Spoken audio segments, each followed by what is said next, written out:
Political scientists conceived of the economy as being like GDP, but this is not how people experience the economy. I'm never like, I know, we're at 2.4% GDP growth, right?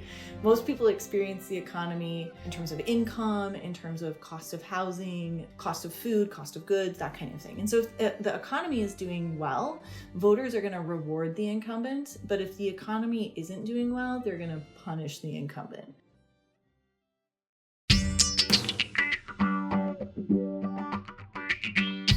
Hi, everyone. Welcome to The Vandal Theory, a podcast about science and research at University of Idaho. I will be your host for the day. My name is Danae Lenz, the External Communications Coordinator at U of I. Today, as always, I am joined by my co-host, Hi Lee. I'm Lee Cooper, science writer and editor here at University of Idaho. So today we're going to talk about politics, which I know, Dangerous. dangerous, very dangerous. But we're more going to be talking about the politics of politics, and without getting deep into like a political party or anything like that.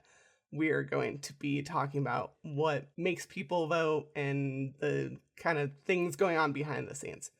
So to kick us off, I have a question. What do you think drives people to the polls? Well, beyond ideologies, I think what drives people to the polls is what's personal to them, what personally affects them. So, I think oftentimes that's going to be something like, how your checkbook's doing, things like that. If you, your friends, your family members, if one of them is personally, you've watched them be impacted by some sort of legislation, whether that's, a government shutdown for a couple weeks and they didn't get paid for a couple weeks, or somebody's having trouble covering medical bills, or, one of a million things that could affect somebody you love or care about. I think those are the ones that actually will push somebody to actually take action about a certain issue. So, yeah, I think it comes down to when you and yours becomes impacted by the government, whether that's state or federal or local. That's when you're going to get engaged. I think you're definitely on the right track there. The person we're talking to today, though, is going to shed even more light on that situation. Her name is Markie McBrayer, and she's an assistant professor in the Department of Politics and Philosophy at University of Idaho.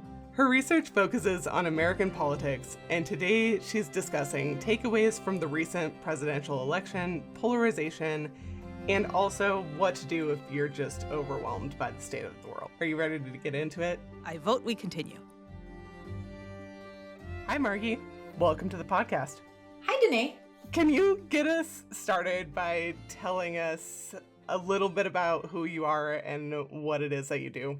So I am Markie McBrayer. I'm an assistant professor of political science. A lot of what I teach and research is on American politics and policy, especially at the local level. So I look at things like inequalities in social policy, housing, elections. I also do research on representation along racial and gender lines. I'm originally from Texas, Houston, Texas, but I've lived in Austin and Boston and London and New Zealand. And now I live in Idaho, which I enjoy quite a bit. So we are going to start it off with a big topic. We're going to talk about the 2024 election. Okay. And for our listeners, just to put into context a little bit about where we are, the election was a couple months ago. Trump has been sworn into office, but it's early on, and we're going from here, and we're gonna kind of look back at what happened with the election and see where it takes us. Yeah, so buckle up, everyone. I'm about to give a miniature lecture, I suppose, right? So if you were to take my American presidency class, we talk about these things called election fundamentals. They help predict election outcomes, and these are these 4 specific factors that end up structuring and predicting election outcomes. Now, we're not talking about how these factors maybe predict whether you elect a Republican or a Democrat. We're more examining whether voters want to punish or reward the incumbent party. So the first one here is ideology. So in the past, for presidential elections, voters have preferred candidates who were more ideologically centrist. In other words, is one candidate more moderate, less extreme than the others? And voters would likely prefer them. There is some debate right now about whether that is true in the face of contemporary polarization, though. The second is war. So voters tend to punish the incumbent party when there is some kind of conflict that the US is directly engaged in. So you can think about voters punishing the Democratic Party. So Hubert Humphrey in 1968 for Vietnam. In the present, the US isn't involved directly in many conflicts, but we obviously, like in the international context, we have Palestine and Israel and Ukraine, and these have had significant effects across the US, especially on college campuses. In this instance, even though we're not directly involved, they're clearly having some effect on politics in contemporary times, right? Mm-hmm. And so the third one is how long the president of one party is in power. So think about 1992 for those of you who are alive. So that would be 12 years of the Republican Party, right? Like Reagan in 80, Reagan in 84, H.W. Bush in 88, right? That's full 12 years. People get tired after a while of like having one party in power. And so after, let's say 8 years, they tend to start punishing the one that's been in power for a while.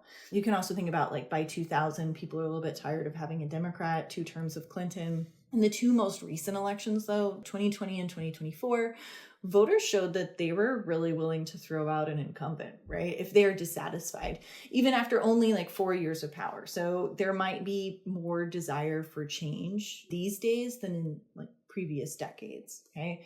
And the fourth one is our big one, is the economy. Now, originally, like political scientists conceived of the economy as being like GDP, but this is not how people experience the economy. Like, I'm never like, I know we're at 2.4% GDP growth, right?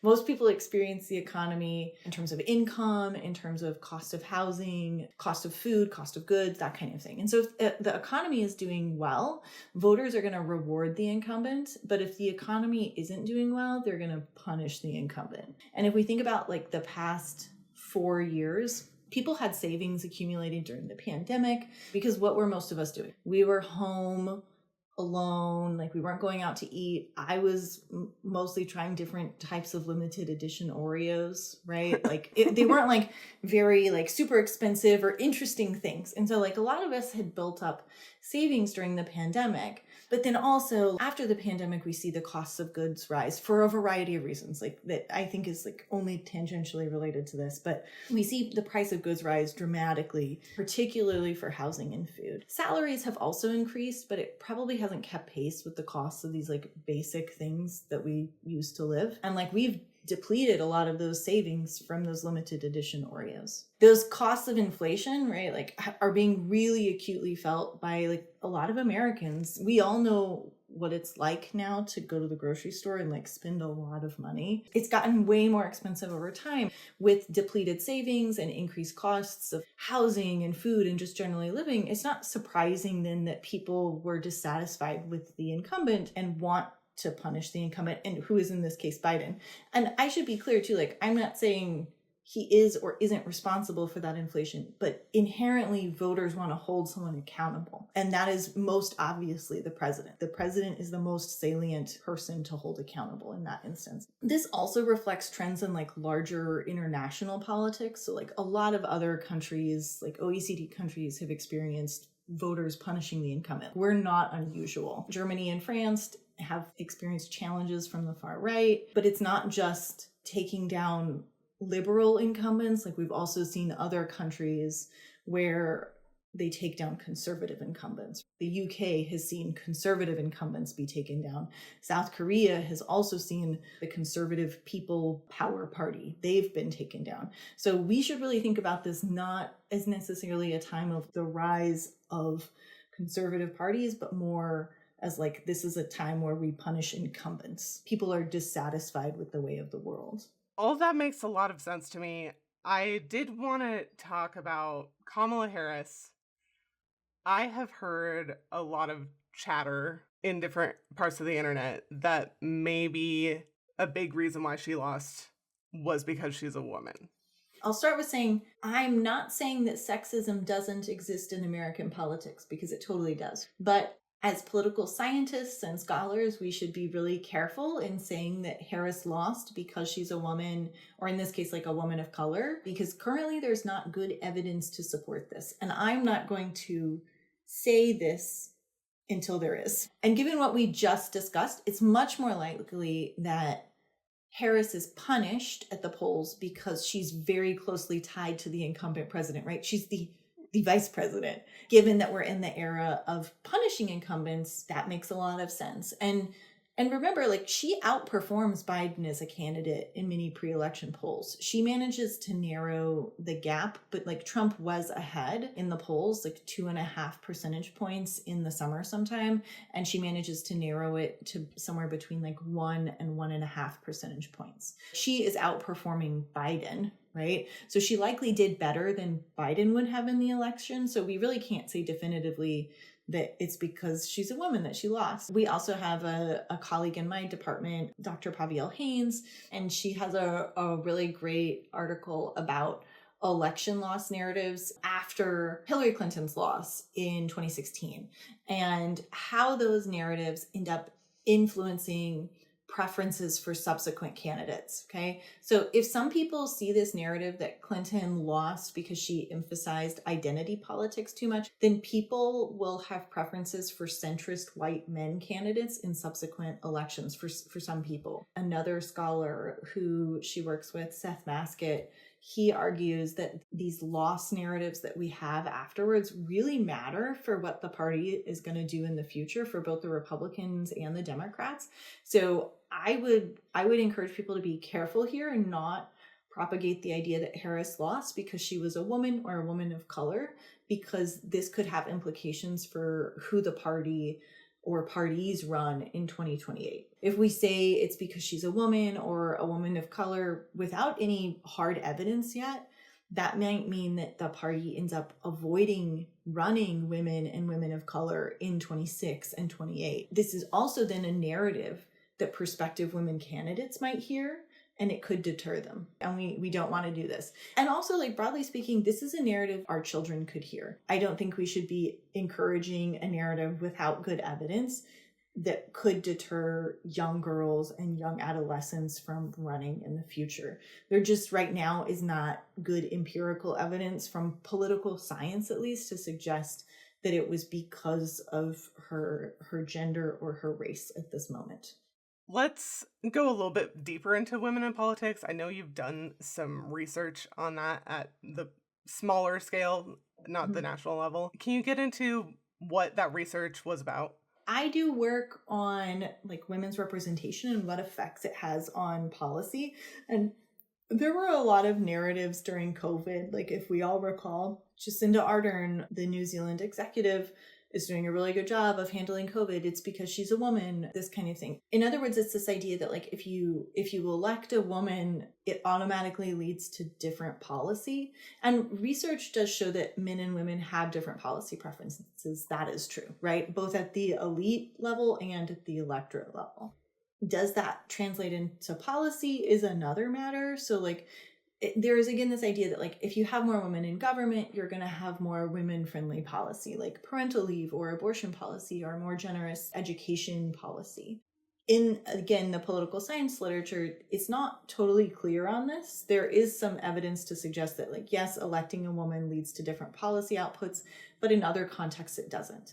That broad distribution and like, yes, electing women sometimes matters and sometimes it doesn't is also reflected in my own work. I have a project on welfare policy, and like it shows that having more women elected to these county freeholder boards in New Jersey leads to less punitive welfare administration. So New Jersey specifically is a little interesting because they've devolved control over welfare policy, which is called TANF, to their county governments. And so counties have a lot more discretion over the policy, its design, its administration, and all of that. In counties where they had women overseeing it, or greater proportions of women, the policy was less punitive. So people were less likely to receive sanctions when they had more women serving. If more men were serving, it was going to be more punitive. But then I have another project that like it looks at electing women to county commissions or county boards. And we find that electing women really doesn't have any effect on the amount spent across like a variety of spending categories. It doesn't affect social welfare spending. It doesn't affect education spending. And that finding is very, very, very robust. But like also we shouldn't expect women to be able to substantially move policy in many contexts. Affecting the administration of a policy is one thing. Affecting fiscal outputs is a much harder thing to do. In many institutions, they were designed for men, and still the bodies themselves are largely made up of men. So it's oftentimes unrealistic to expect that electing a woman will lead to like really significant changes in policy. So like if only 20% of like a county commission is they're women, what's the likelihood that coalition of women will really be able to advocate for policy that's aligned with their preferences? That likely doesn't meet the threshold. So these institutions likely have characteristics that prohibit them from advocating in many contexts for their preferred policies. Still, I will say, like, even if we are not seeing effects on policy yet, I think it's incredibly important that we do elect women. I think it's incredibly important that we have women role models for children, particularly young girls, so that if they can see it, it's much more easy for them to see themselves be it. In any case, though, like to be able to answer a lot of these questions, especially at the state or local level, we need a lot better, more centralized, more consistent, more robust collections of data to be able to answer a lot of these questions. I think people might not think like, well, what would it matter? Like, we should know a lot of these things in order for us to create more opportunities for women, women of color, and people of color to run. It also likely has effects on policy in some contexts, and we need better data in order to determine that. Is the lack of that kind of centralized data, is that common across the world, or is this like a particular US problem? I would say it's a little more problematic in the US than it is in other contexts. We are one of the few countries that's a federalist system, which does lead to decentralized data. Really, there's a lot of data in the US that we simply don't have that exists elsewhere, but it would be great to use for research purposes to really improve politics and policy in this country. I've worked on a few different projects that have tried to collect local election data because we have no centralized system to collect election results for state or local elections like we do at the federal level. I should be clear, I don't mean like a voter registration database or anything. I mean, we don't know whether like Susie or Mark got 60 or 40% of the vote. We don't know how many people ran in that position, right? We don't know how many people ran in Pocatello's city council in 1996 versus 2006 versus 2016 because there's no centralized collection of that. We don't know much about the candidates who run either. We don't know their ages, their genders, their race, their ethnicity, their professions. We don't know whether they have children, their wealth, their income. And like, you might be wondering, like, why would this matter? Like, it does. Who you elect and the characteristics they have likely will shape what kind of policy they're going to advocate for. Imagine that you're in Moscow and like we elect a millionaire from intergenerational wealth and no profession to the school board. What kind of policy are they going to advocate for versus the parent who runs a local business and whose child just started kindergarten, right? We should know these characteristics because they're likely going to have an effect on policy outcomes. Even though I just told you like an article about how electing women had no effect on fiscal outputs, but there is a good amount of evidence to suggest in other contexts that like electing women should matter. I want to get into a bit about polarization. Yes. It seems like the United States right now is very polarized. What is contributing to that? Where do we go from here? In the US, we know that polarization is actually a very normal thing. You should actually think of this as our baseline state. So we look back to like mid-century and we go, well, we didn't have polarization then. Yes, that is true. But if you look at historically at the US from the founding, polarization is really the norm.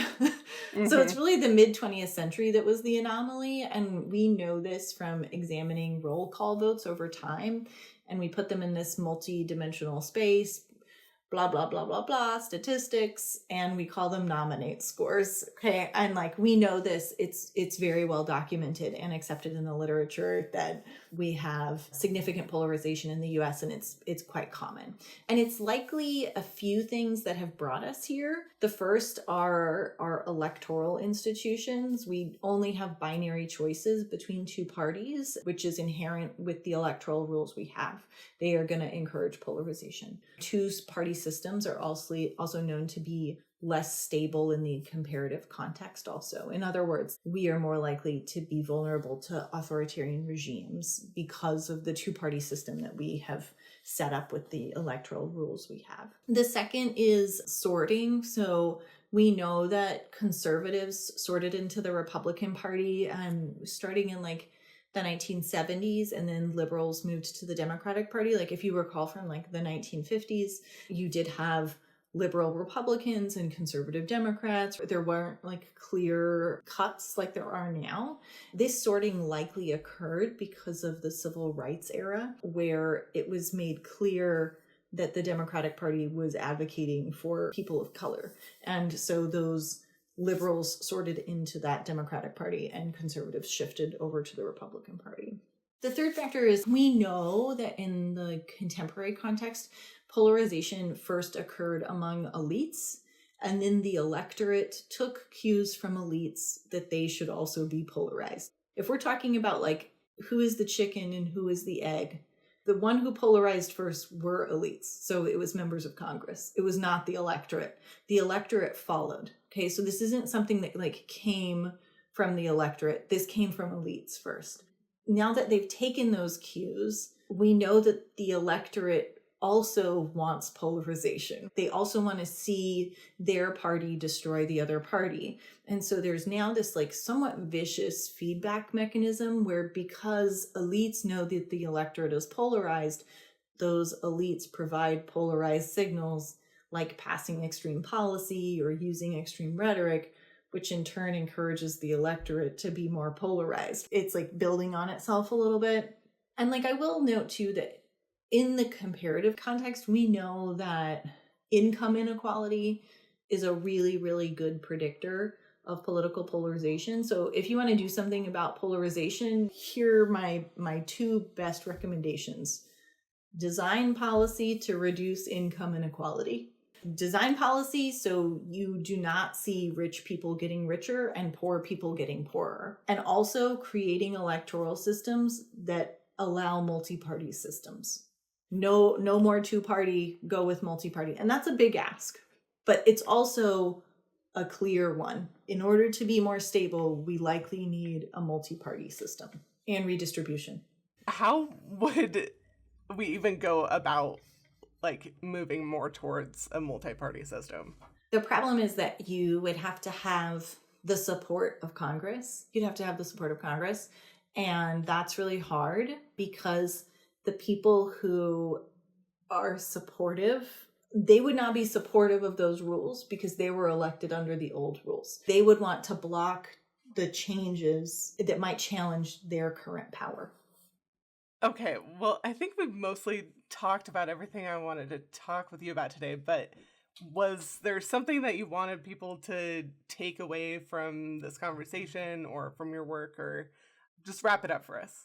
Okay. Yeah, I don't know. I'm not going to say like, go read my things. I'm not going to say that. I'm going to tell you like just some general advice. I think you should subscribe to a local newspaper. That's my number one. Go subscribe to a local newspaper. Those are on the decline around the US. Empirical evidence is super clear. Places without local newspapers are more polarized than places with them. Once those local newspapers close, they become more polarized over time. So this is your sign to subscribe to the Moscow Pullman Daily News. They did not pay me to say that, but I will note that the weekend edition does come with coupons sometimes. But really, like, local news is like super valuable. No one else is covering when the parade is going to be held or when the book reading is going to happen. And they cover a lot of what is occurring in state and local politics that no one else is covering. They're helping you keep your elected officials accountable. Go get a paper. Go get a paper. The second one is I want to be clear. I'm not saying that you should not be informed about what's going on in our political world. What I'm about to say, especially like when the stakes for a lot of groups like people of color, undocumented immigrants, and women are really high right now. But I also think that there is a point where being on your phone and being on your computer, like doom scrolling through politics, is actually disenfranchising you and like harming your political participation. There's a political scientist out of Tufts. His name is Eaton Hirsch. And he calls this political hobbyism, where people feel like they're engaged through all of this like online political content and consumption, but actually they're not engaged in real politics. They see politics as like a form of entertainment and like identity. They're reading news stories and listening to political podcasts, but they're not doing any of the real political work like door knocking or volunteering for like civic institutions. Like Hirsch argues that a lot of online politics is really about making you angry or making you anxious. And in-person politics is about having empathy for someone else and listening to them. I don't want you to think I'm saying go and volunteer for your local political party or anything per se, which you totally can do. But I would say go out and be in your community, go and volunteer at your public library, go and contribute. Like there are city commissions with the city of Moscow across like a variety of policy domains. You can spend some time at the Humane Society. You could even like help a neighbor who was recently hospitalized. I do think that you should be in person, a part of your community. And especially given that local and state politics are so important right now. I know a lot of the focus is on federal politics, but so much happens at the state and local level that is far more influential over your life. And the degree to which you're like involved and engaged in it is great. Go be engaged and participate in your community. Don't be on your phone. I think what you're telling us is to go touch grass. Oh, is that what the hip young people are saying? If it were me, I would tell you to go touch dog. Go touch dog. I think everyone should have a dog. Maybe that's my third point, Danae. Everyone go find a dog.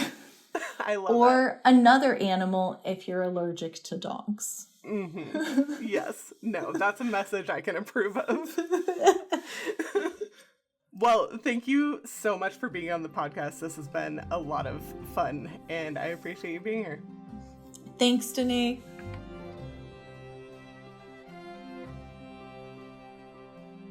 Okay, so what did you think of the interview?